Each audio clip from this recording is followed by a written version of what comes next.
Hello, good afternoon, everyone. I am Sahil Pasrija, part of Northern Membership Team. Welcome you to the NASSCOM podcast, Know Your Leader. And our leader for today's podcast is Mr. Amit Dubey, Chairperson of the Board, Airbnb GCC, assisting the team with the strategy and operations as well as worldwide expansion. As you know that Airbnb was born in 2007 when two hosts welcomed three guests to their San Francisco home and has since grown to 4 million hosts who have welcomed more than 1 billion guests arrivals in almost every country across the globe. Amit, who has started his career from Indian military as civil engineering officer and landed himself into IT, having served in various global organizations, which we'll unwrap during the podcast. So with this, I welcome Amit. Hello, Amit. So good to have you here. Hi, Sahil. Thanks so much. I'm excited to be here, and I appreciate you and the NASSCOM team for giving this opportunity. Looking forward to share learnings. Sure. So before we start, Amit, would you like to share a quick brief about your journey so far? How has it been for you in the tech industry, or previously while you were working in defense? How has been the journey so far for you? Sahil, it's been a journey of many successes, also many failures and learnings. So, but of course, I think the way I share it with people is I never imagined doing this in my life because I had a very linear life plan, which was to join the military. Potentially, if I get the opportunity to get to a level where I could make influence, and that's why I thought maybe becoming a military general was my sort of dream. Hugely inspired by Field Marshal Manekshaw was a hero of mine, and I thought if I could do even a small bit of what he had done for the military, that's how I got inspired. And then joined Corps of Engineers as a civil engineering officer, and then had a medical condition, which has shaped my thinking, and we'll talk more about it later. So from that was sort of the midlife crisis of mine, because I had only one dream, and that wasn't supposed to sort of come true. So then I ended up thinking that maybe I start my own company, which works with the military, so that I still feel I'm part of it. So as I left the military, I ended up joining American Express, where I thought, a couple of years and I'll understand how to run a company. But I stayed there for 11 and a half years. Some people might say, I have a long learning curve. But yeah, it's a great company. For me, it's like an institution where you can go and learn a lot about leadership and running a company, because they've been at it for over 170 years. They started as a freight forwarding company and are now a fantastic sort of financial institution. So tremendous transformation over the years. So I learned a lot across living across India, US, Europe, and Southeast Asia. Great exposure. From there, my career took me to Uber, and then from Uber here to Airbnb, where both the companies, I was excited about the mission, where at Uber it was about, of course, they've changed that quite a bit, but the whole idea of tapping a button and a ride arriving for you to take you to wherever your destination is was game changing, and I got excited about that. So I ended up joining them, and then helping them out with setting up with capability centers. That's what I'd done some bit of it at Amex, but did that with Uber, and then for the last 3 years been here at Airbnb, where our charter is to build out world-class capability centers. Oh, that's quite a journey, Amit. I'm impressed. So, being at the leadership positions, being at the senior level positions, what values are most important to you as a leader? There are a couple, but the two which actually have stood out for me was number one is being inclusive, or sort of inclusive leadership. I was raised by my uncle who was in the military, and seeing sort of the military culture and life from the very beginning, where how if you're able to get a diverse group of individuals excited about a common task, the achievements that you can get to is phenomenal. So that is one very important value for me, is how do I take everybody along, which is very tough. People with diverse opinions, Yeah. it's not always easy, but that is what the beauty of it is. There's a ton of research done that if you have a diverse group of individuals, chances are they would accomplish much more than, let's say, a homogeneous group of folks. So that has stayed with me right from the military days, and what I try to do, or have done in my career, is build systems and processes to drive inclusive leadership. For example, at Airbnb, where of course our mission is to create a sense of belonging across the world, and we created a system of that within Airbnb. We have an internal program called Empower, which is a wordplay of employees have the power, where any employee can come up with any idea under the sun, and for us, they are the CEO of that idea, and even I, as the director, sort of report into them for that idea. And we launched it in October 2019, have generated over 3,000 ideas and closed over 1,000 of them. Yeah, and one of my favorite ideas within that was, if you ever come to Airbnb office, our security guards team, actually one of the first ideas they gave was, in the summer heat of Gurgaon, they were made, we partner with another contractor, but they would wear those blue color shirts that if you see in outside companies, a lot of those security guards wear full sleeve, the light bluish color shirts. So the idea they gave me is that, Amit, in the summer heat of Gurgaon, it doesn't make any sense for anyone to wear a full sleeve shirt, so they should get half sleeve t-shirts. And I was like, yeah, that's, they themselves shared why it's cost effective, and that's the right thing to do. So if you ever come across, they wear, now whenever I go, it's, gets a smile to my face when I see them wearing half sleeve shirts. And simple things as that, where it doesn't have to be sort of always the leadership trying to say what we should be doing. You just hire smart people, give them a platform.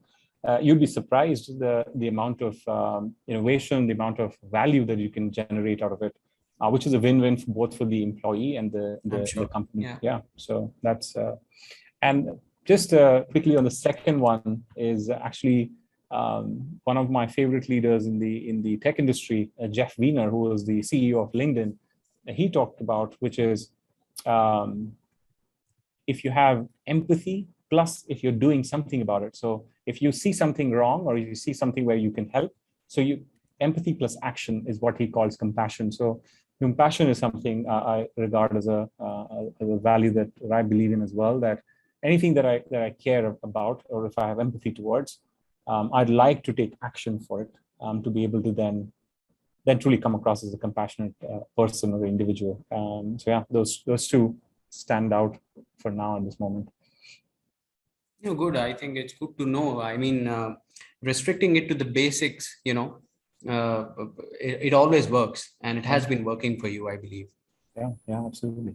Good to know that. So if I may ask, going back to the military days, what is it that motivated you to join the armed forces, and has there been a change in the level of motivation, or you kind of implement those learnings, what you've learned at the defense systems, to these corporate world? What is it that you bring in? What flavor do you bring in?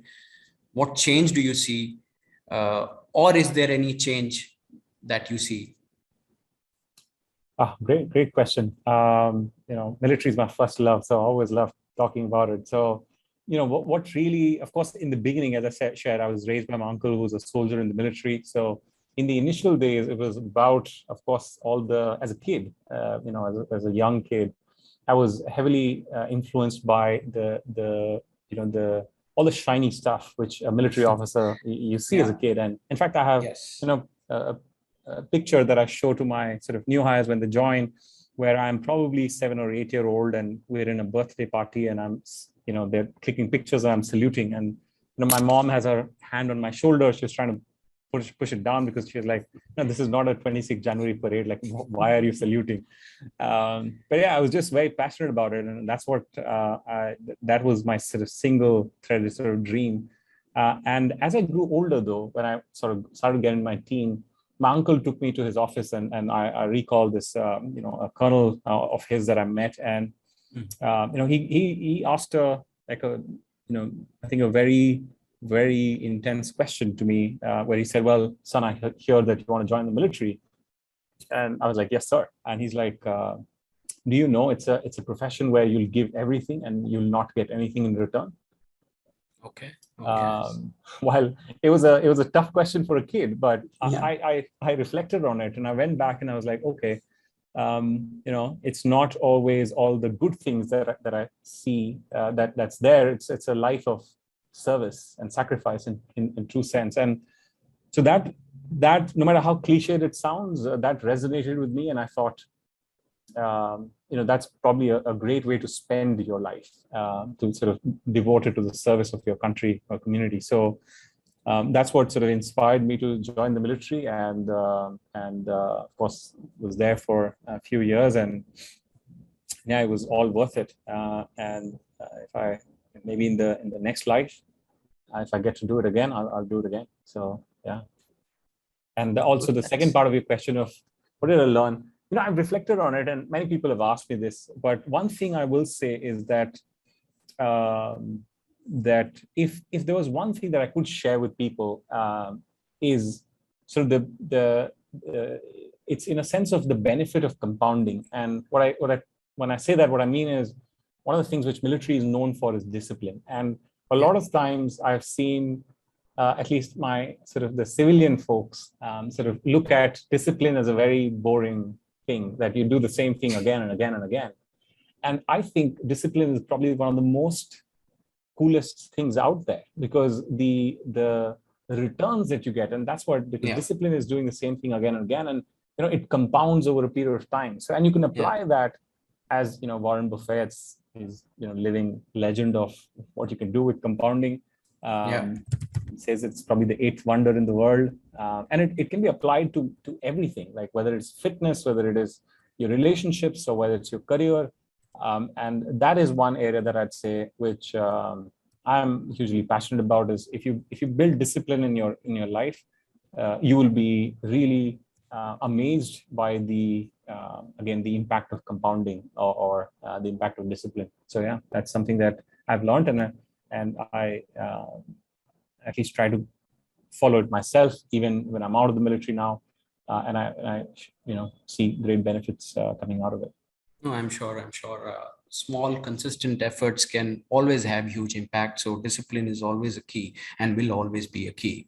Yeah. So, if I blend this learning of yours with one more question, that what life experience has shaped who you are today? What is one experience that you feel is really has worked for you, and continues to work for you? What is that one experience that has shaped you who you are today?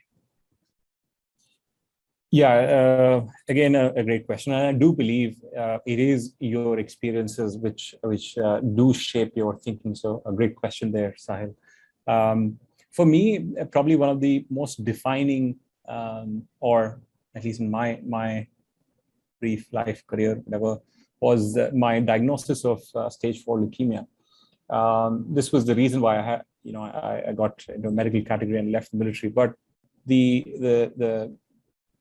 a time which was very trying and testing, however, has left a huge impact in the way I think. And at that time, I did not know this, but a concept I came across, which actually helped me in my journey of cancer treatment, because it's a very long journey. And since then, I've become hugely passionate about this cause as well, where I get to speak with cancer patients or their caregivers, because one of the key things you need to survive cancer is a positive mindset, because it is I think the challenge with cancer is treatment is very long.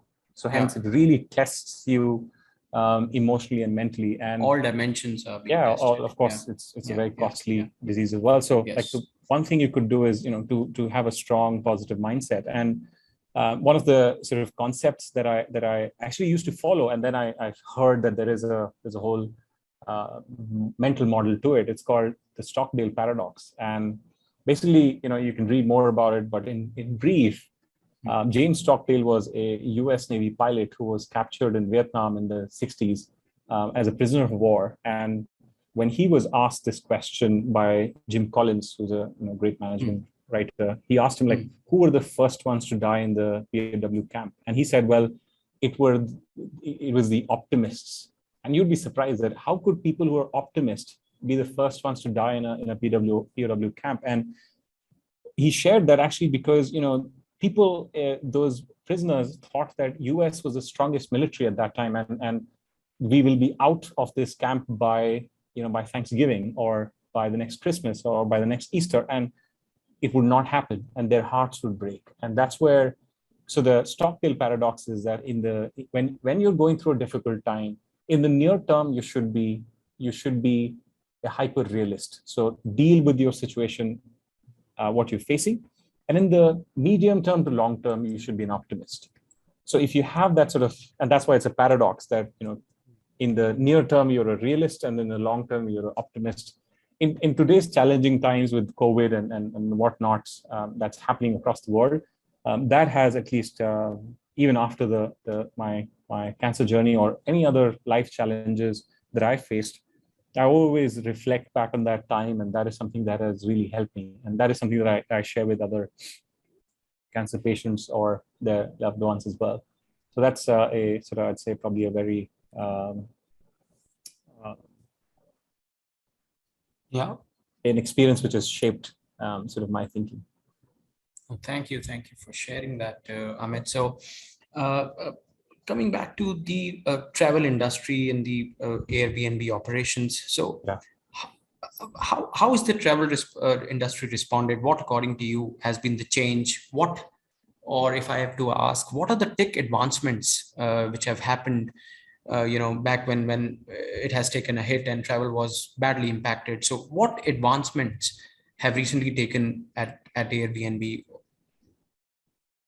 Yeah, and again, a great question and timely one at that. The couple of things that actually I am personally, there have been tons of improvements. Like if you follow some of the sort of the summer release that we did or the winter release, tons of improvements, but two of the latest ones that are my favorite, and probably one of the biggest change that we got was the first one was the search feature that we've launched. So if you log into Airbnb, there are now 56 categories that organize homes based on their style, location, or proximity to a travel activity. Okay.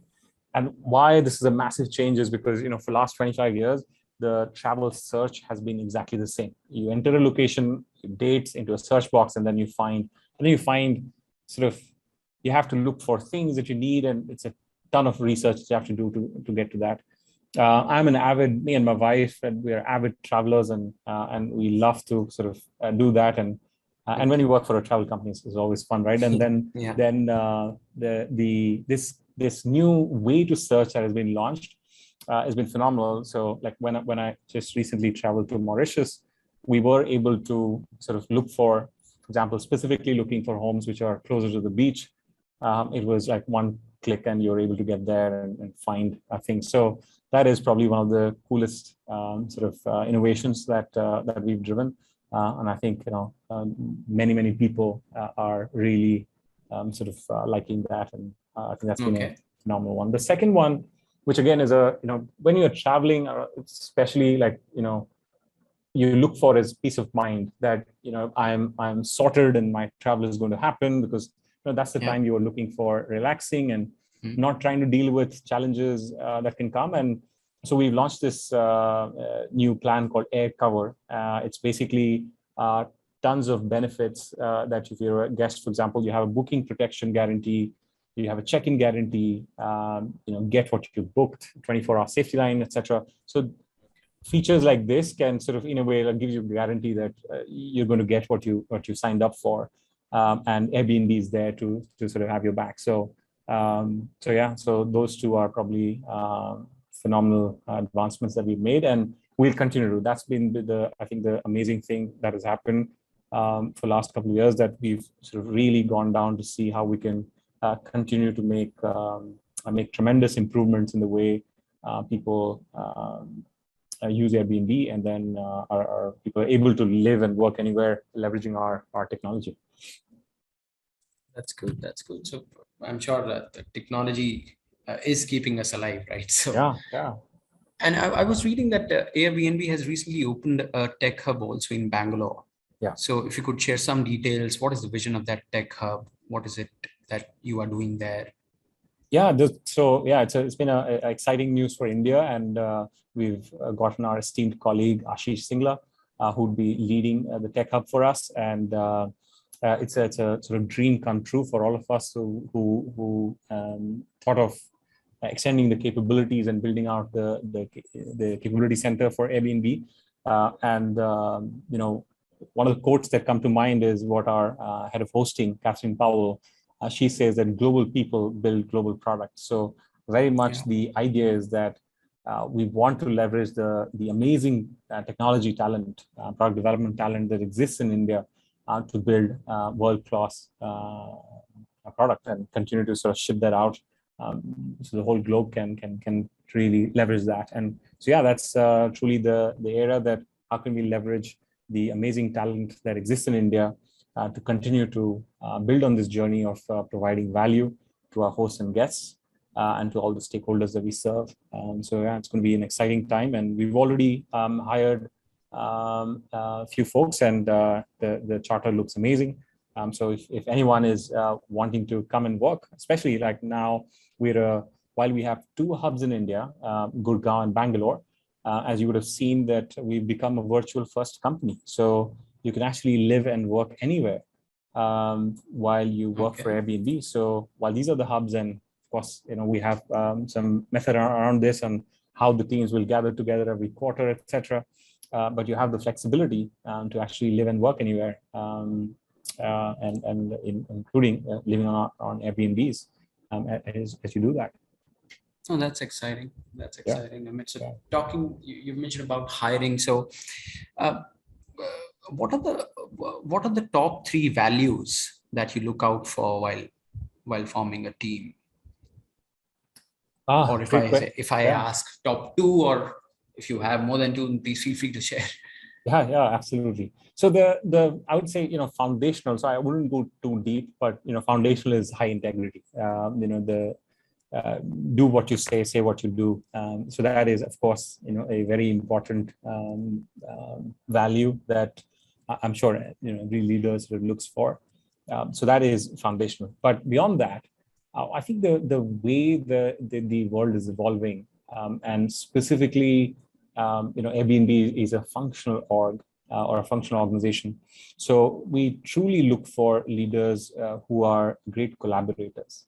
That is quintessential, because specifically, even as a company, we have to work with many stakeholders, whether it is sort of within the company or even outside.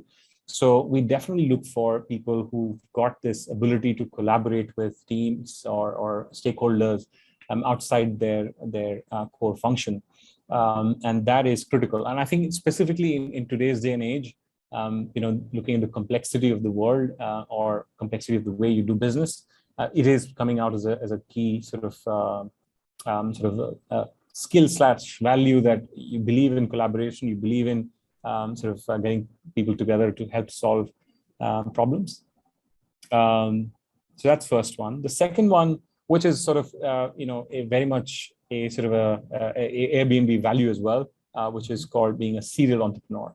One of my favorite ones. If you don't know this is a serial with a C. And this is story is that when you talked about Brian, Nate, and Joe, when they started airbedandbreakfast.com, they actually in the initial days, were trying to launch Airbed and Breakfast a couple of times, and it did not do as well. So they figured that if the air beds is not selling, so basically the homes business is not selling, how about we sell breakfast? So they generated quite a bit of or decent amount of money to survive, and it talks about their resourcefulness, and they released 2 serials at that time. At that time it was elections going on, so you had Obama O's and Captain McCain's, and they were quite famous. And that is the sort of the resourcefulness which we celebrate in our company, and we truly put a lot of value to that. That if there is a problem, do you appreciate the problem, or do you say, okay, what can we do to solve this? it sort of links back to the Empower sort of platform that I talked to you about as well. It's just, it is to celebrate that serial entrepreneurship. And it is something which has gotten us this far. And we believe that that's the fun part about us as a company. While it's a fairly large organization now, but still has that startup-y sort of culture. It is because of this value. So we continue to look for this value in people that do you have this ability to be a serial entrepreneur, that you have the resourcefulness, that if you don't have all the resources, can you be more creative and find newer ways to solve problems. That's exciting.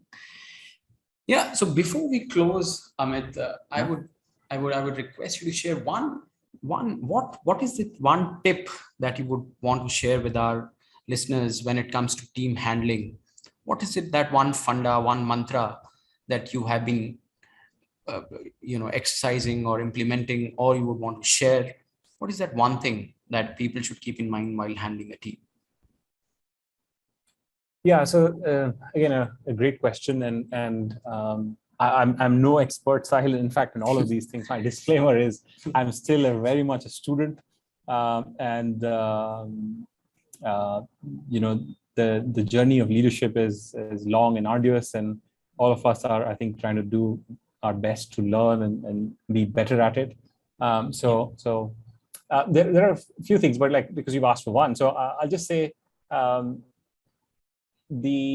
of course, you have to have a solid sort of mission or vision that you're focused on, which kind of develops into strategy, and then you hire smart people to sort of help you build that strategy and then execute that.